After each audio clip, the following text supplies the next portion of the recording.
Yes, I wanted to ask you about the editing process. How much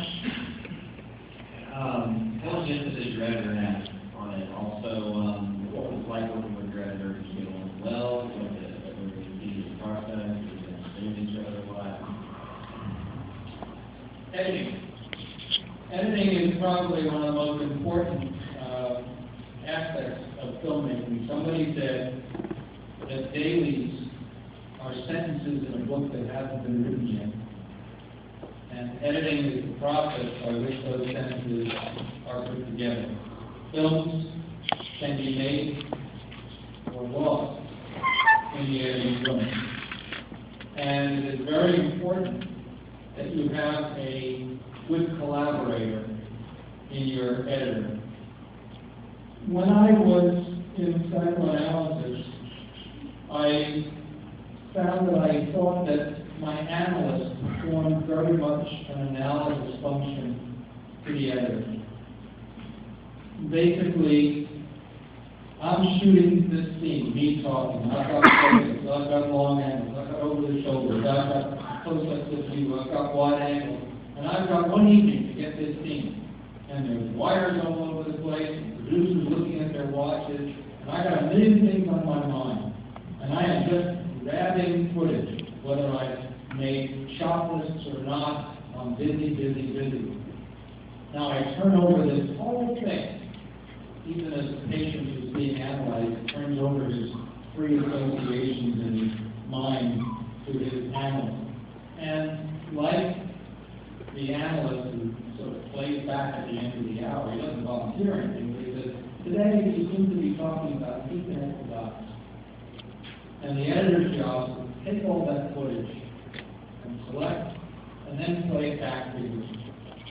And if he's a good editor, or a good editor for this project, and he understands you and understands the movie, and understands what this scene is about, then when you look at it, you recognize it. And you say, yes, I think we need a beat longer on this person here. I don't like going close so fast, whatever. Maybe you don't need a master shot, maybe it's more effective. But it is a collaborative process where you are tweaking what they presented you with.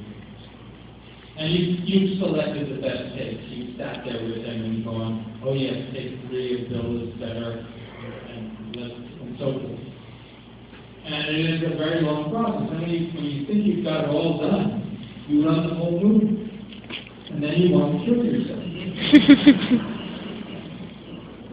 All you can see is, oh my God, we've got to cut 20 minutes out of this thing. Bang, bang, bang, bang, bang. You cut it out and you look at it again. You still want to kill yourself, maybe not so violently this time. But now you notice a whole bunch of other things that you missed while you were focusing on the biggest awfulness. And you whittle it down, and eventually you're focusing on the second.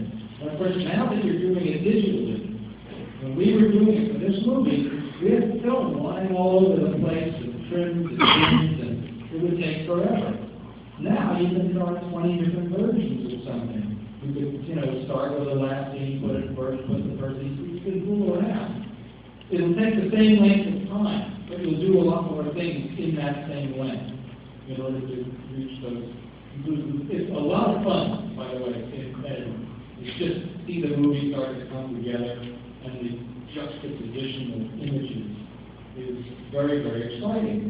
For those of you who are unfamiliar, I can take a picture of a man coming into a room smiling, and then cut to a shot of a baby cooing in the crib, and we decide the man is looking at the baby, and he's a nice man with a smiling face.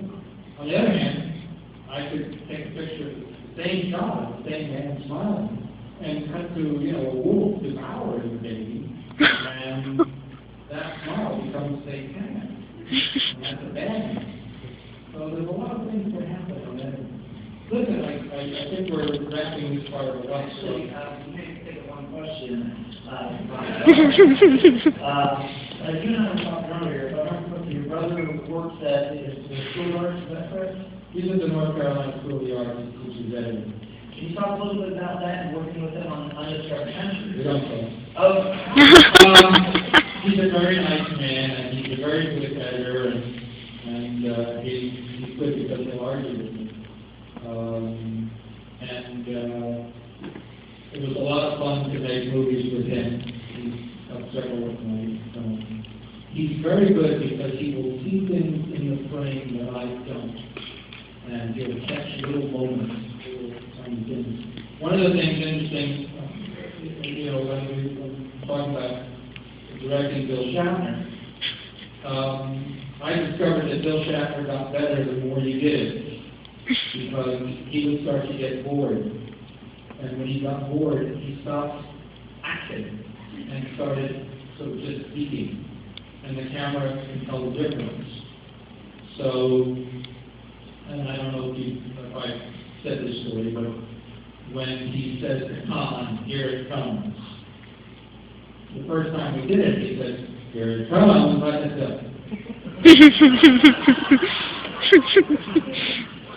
He's a very smart man, and you are a telegrapher, and you've got this thing on your sleeve. So, he did it again. It was still a version of that. And I said to the sound man, that was no good for sound. We'll have to do that again. And we did it again, and that time the focus was a little soft, and I kept kicking members of my crew to come up with stuff. And finally, it came out the way you see it in the movie.